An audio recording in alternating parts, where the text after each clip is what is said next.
look at it, my life from where I sit, I don't like it and I don't think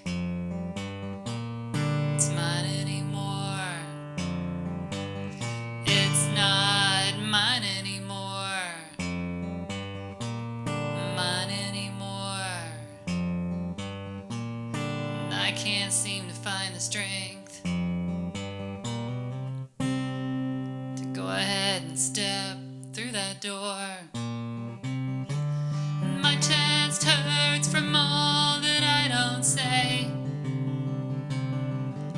from all of the silly reasons that I find to stay.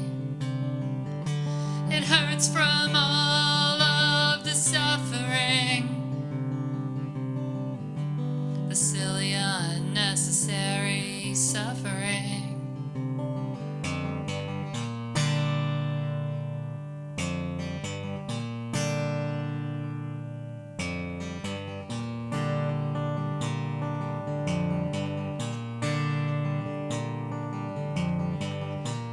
I'm tired of being whiny.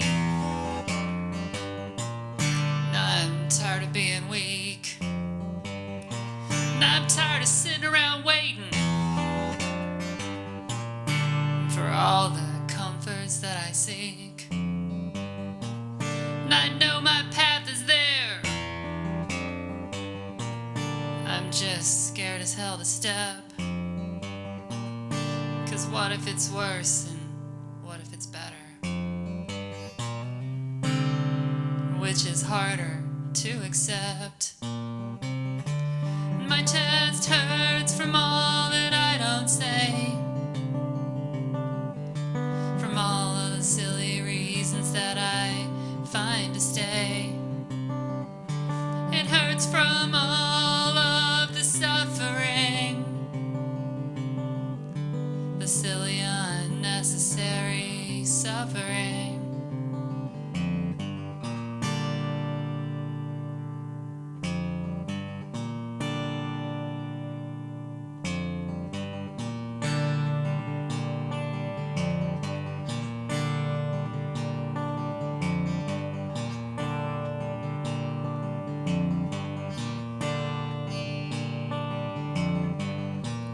I'm so tired of sitting here. I think my head might explode. And I'd rather be banging it on the rim of a dirty barroom commode. At least then I could vomit up all this hesitation, flush away my fears,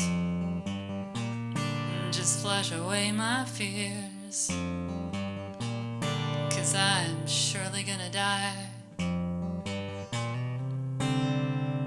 if I don't find a way to get out of here. My chest hurts from all that I don't say, from all of the silly reasons that I find to stay. It hurts from all of the suffering, the silly unnecessary suffering, and all the years you had me touch you. Could you not feel my suffering? How could you not care?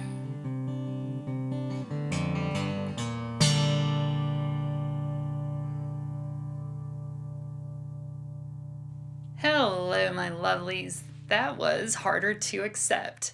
It's an interesting song. It's something that it came from a time when I was really hurt and really angry, and I was trying to figure out like how to express that on the guitar, and like normal chords and things didn't work. And so I started just kind of clawing at my guitar and stuff. And this came out, and it's an awkward, weird song, but I like it. And maybe I'll put it on an album one day. So for me, this song is very specific. it comes from a time where, like, in my early 20s, because of, I think, lots of reasons. Like, one, I was just very down on myself, I guess, about, uh, I don't know, I guess being trans, and just from the world that I sort of came from, like, it caused a lot of angst for me. And so, because of that, I think I kind of allowed myself to get into a couple of relationships, and I gave away a lot of my control.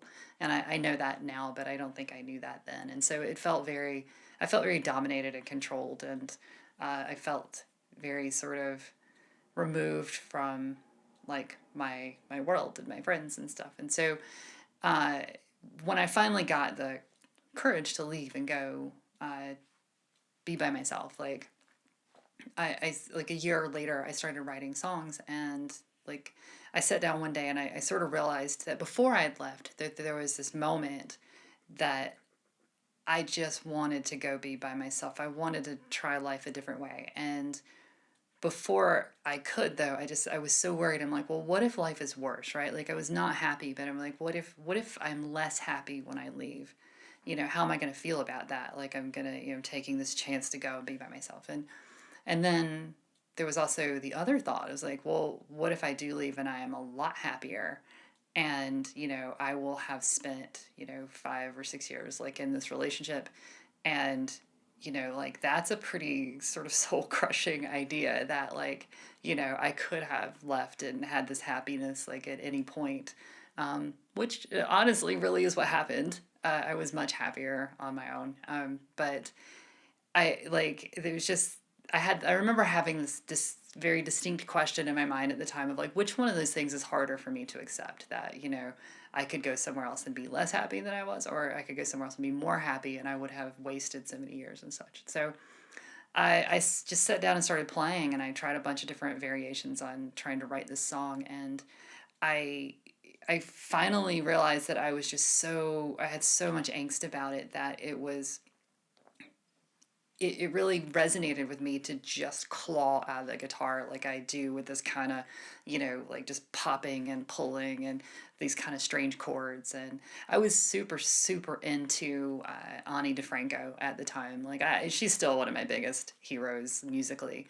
And so, she did a lot of these really kind of odd chords, and like, kind of clawing and snapping and things. And I've never gotten to that level that she plays, but it was the best way I could find to express what I was feeling at the time, which was just absolute angst. And so, like, this popping and clawing and kind of like chords that were, like, missing, or had, like, weird, like, middle notes and stuff in the chords and stuff, was really fun for me. And I feel like the chorus, I think, also kind of, it expresses this kind of, like melancholy kind of thing that I was really feeling at the time. And so uh, I think, I don't know that this would be a song for everyone, or I don't know that it would be very enjoyable. I do still think I'll put it on an album one day, but uh, I will say that it got the job across.